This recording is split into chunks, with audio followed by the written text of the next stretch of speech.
주 안에 복된 산을 밝았습니다. 오늘 수요일 새벽 하나님 말씀은 사무엘상 22장 1절부터 2절까지 말씀을 중심으로 교회는 오직 그리스도에 대한 믿음 하나로 결합된 공동체입니다 라는 제목으로 말씀의 날을 함께 나누고자 합니다. 대선이 끝났습니다. 앞으로 우리나라는 어떻게 흘러갈까 여러 가지 나라와 민족을 생각하는 마음으로 이렇게 여러 가지 생각이 있을 줄 압니다.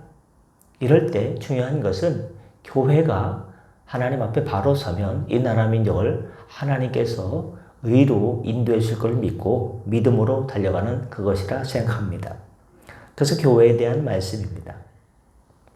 오늘 사무엘상 22장 1절과 2절에 보시면 다윗이 있는 곳으로 환난당한 자, 빚진 자, 마음이 원통한 자 등 많은 사람들이 400명가량이 그 다윗이 있는 아둘람 굴로 몰려들었습니다. 다윗은 사람들을 자기의 공동체, 아둘람 공동체에 받아들일 때 누구는 들어와라, 누구는 안 된다, 누구는 대기하라 하지 않았습니다. 오직 자신을 믿고 따르는 자면 누구든지 공동체의 일원으로 삼았습니다. 2절 보십시오. 환난당한 모든 자, 빚진 모든 자, 마음이 원통한 자가 다 그에게로 모였고 그렇게 말씀하고 있기 때문입니다. 그렇습니다. 아둘람 공동체는 오직 다윗을 중심으로 다윗에 대한 믿음 하나로 결속된 공동체입니다. 아둘람 공동체에 가입하는 데는 다윗에 대한 신뢰 외에 다른 어떤 조건도 요구하지 않습니다. 너 다윗을 따라갈래? 다윗과 함께 할래? 예, 함께 하겠습니다. 그거 하나, 그 믿음 하나로 바로 그 공동체에 들어갈 수 있었습니다. 그런데요, 신약 시대에도 이와 유사한 공동체가 있습니다. 바로 교회입니다. 교회는 오직 한 분, 누구에 대한 믿음 하나 때문에, 누구에 대한 신뢰 하나 때문에, 예수 그리스도에 대한 신뢰 하나, 그 믿음 때문에 예수 그리스도를 중심으로 한 신앙 공동체입니다. 여기처럼 환난당한 자, 빚진 자, 원통한 자, 누구나 예수님을 믿기로 하면 다 교회에 나오는 공동체가 교회입니다. 따라서 교회 공동체에 가입하는 데는, 들어오는 데는 예수님에 대한 믿음 외에 어떤 다른 조건도 요구되지 않습니다. 교회는 그리스도를 구주로 믿기만 하면 누구에게나 오픈 더 도어, 문이 열려 있습니다.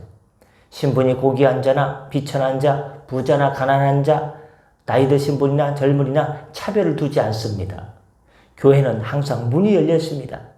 예수님을 믿기만 하면 누구나 그 교회의 일원이 되고 지체가 되는 것입니다. 예수님은 교회의 머리가 되시고 몸이 되십니다.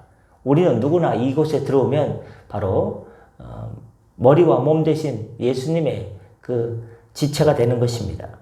학벌, 부, 외모, 사회적 지위, 그 사람의 배경 등은 그리스도 안에서 아무런 소용이 없습니다. 그러한 것들은 그리스도의 공동체의 교회를 유익하게 할 수는 있어도 내가 어떤 분야에서 전문적인 일을 할 수 있다. 내가 어떤 분야에 대해서 오랫동안 종사했다. 내가 다른 건 몰라도 이건 할 수 있다. 그런 분들이 많이 모이게 되면 어떤 일을 할 때 그분한테 맡기면 일은 잘할 수 있지만 바로 구원을 얻는 데는 아무런 영향력도 미치지 못합니다. 그래서 사도 베드로는 사도행전 2장 21절에서 누구든지 주의 이름을 부르는 자는 구원을 얻으리라. 이 사람이든 저 사람이든 이런 일을 했든 이런 죄를 졌든 저런 죄를 졌든 누구든지 주의 이름을 부르는 자는 뭘 얻는다고요? 구원을 얻는다고요. 온 세계 열방을 향해서 나라마다 어려운 나라가 많습니다. 경기가 많이 어렵습니다. 어떤 데는 경기가 어렵고 어느 나라는 전쟁이 끝나지가 않고 어느 나라는 전쟁의 위협이 도사리고 있고 어느 나라는 이렇게 지도자가 올바른 사람도 있고 이상한 사람도 있고 못된 사람도 있고 하여튼 별나지 않습니까? 이런 때에서 우리는 어떻게 됩니까? 베드로 사도행전 2장 21절을 기억해야 됩니다. 누구든지 주의 이름을 부른 자는 구원을 얻으리라.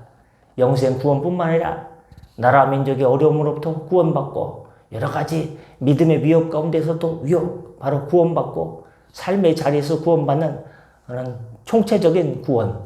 먼저는 영혼 구원이고 두 번째는 우리의 삶에서 바로 이건 아닌데 이렇게는 더 어려워지지 않을까 하는 모든 어려움으로부터 구원 얻는 그 비결이 뭐냐?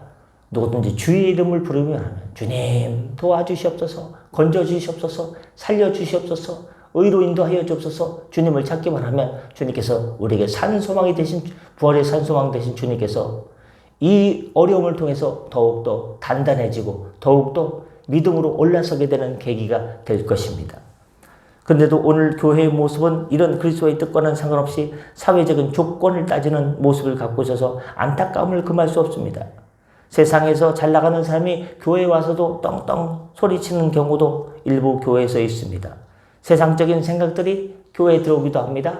그래서 세상에서 사장님들이 기업을 운영하듯이 교회에 와서도 교회를 운영하려고 합니다. 자본이 이만큼이기 때문에 이렇게 하면 된다.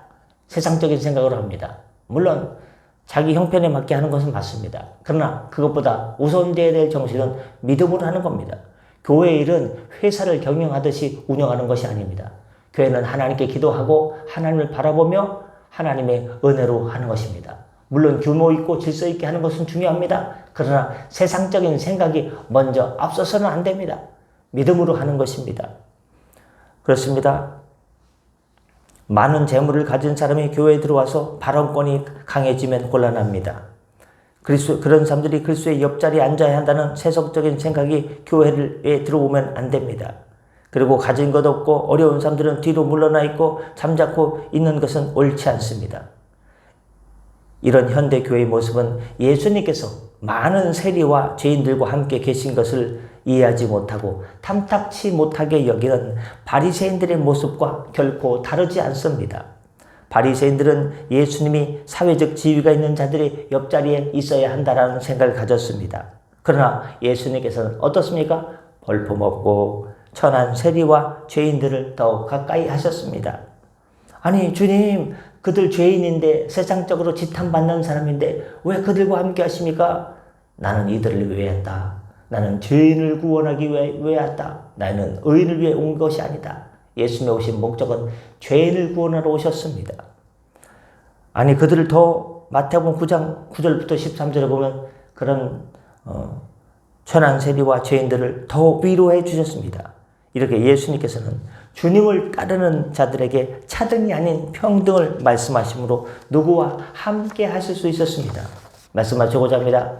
그러므로 우리 교회는 세속적인 생각을 버리고 그리스도의 정신을 이어받아 참다운 교회의 모습을 회복해야 됩니다. 코로나 때 어땠습니까? 코로나 때 교인 30%가 떨어져 나갔습니다. 어려움이 왔을 때 교인들이 알곡과 가라지가 이렇게 키를 탁 옛날에 깨 같은 거 털다 보면 어떻습니까?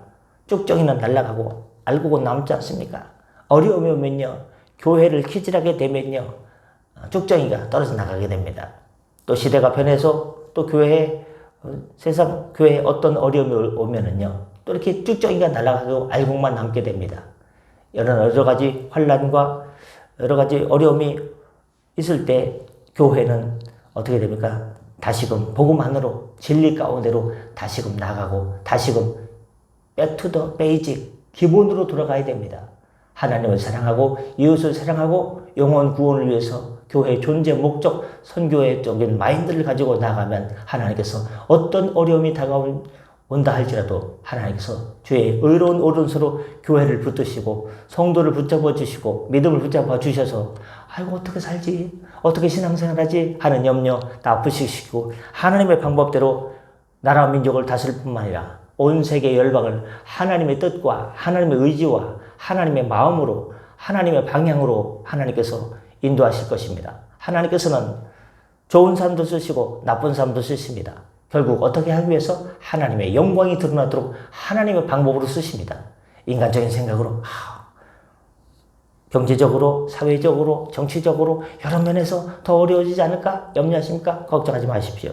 하나님을 바라보고 예수님을 따르기만 하면 주의 성령께서 가장 좋은 길로 하나님께서 인도해 주셔서 우리를 주의 의의 나라로 이끌어 주시게 될 줄 믿습니다.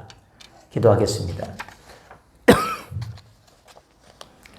은혜 주님, 사도행전 10장 34절 35절 말씀을 기억합니다.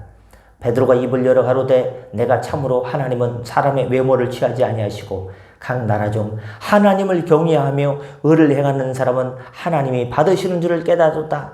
하나님, 앞으로 세상이 더 어려워지고 종말 시대에 하나님 미혹의 영이 활개칠 때 우리는 어떻게 살아야 됩니까? 하나님은 겉모습을 바라보지 않고 하나님을 경외하며 의를 행하는 사람을 받으신다고 했습니다. 하나님 지금도 대한민국을 두루 살펴보고 계십니다. 예루살렘 거리를 두루 살펴보고 계십니다. 온 세계 열방 각 나라 민족의 하나님 아버지 그 거리를 두루 살피며 하나님을 찾는 사람을 찾고 있습니다. 하나님께 예배하는 사람을 찾고 있습니다. 하나님을 경외하는 한 사람을 찾고 있습니다. 의를 행하고자 하나님 앞에 고군분투 거룩한 몸부림을 치는 한 사람을 찾고 있습니다.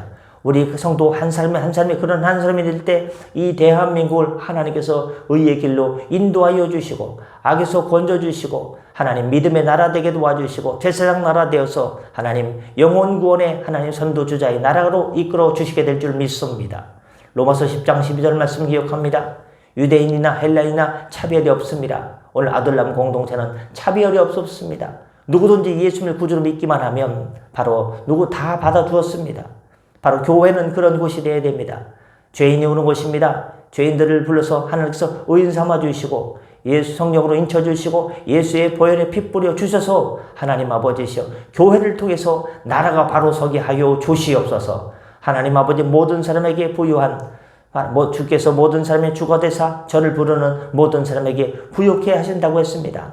주님 믿음으로 부욕해 하여 주셔서 나라와 민족을 살리고 세계의 모든 곳에 주의 복음을 증거하는 하나님 교회다운 교회 되게 하여 주시옵소서. 오늘도 일터로 달려나갑니다. 운전대를 붙잡아 주시고 삶의 자리에서 주님과 함께 승리하게 하여 주시고 기도를 통해서 하나님 아버지시여 하나님의 뜻을 알게 하여 주시고 믿음으로 하나님 아버지 주님과 동행하는 주님과 함께 승리하는 주님과 함께 많은 열매를 맺는 풍성한 기업의 믿음 되게 하여 주시옵소서.